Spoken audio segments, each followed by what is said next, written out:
So friends, Snapchat has recently launched a new feature for Snapchat Plus users called Friends in Chat. Many users think that this feature was already available in Snapchat, so they wonder what's new about it. However, that's not the case. This new Snapchat feature is quite interesting. So let's find out exactly how this feature works and what its benefits are.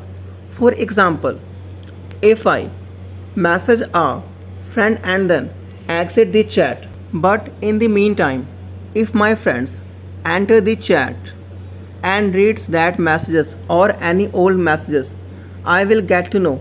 In this situation, I will be able to see in my chat section that my friend's Bitmoji is active, indicating that they are using their phone and are in our chat reading messages.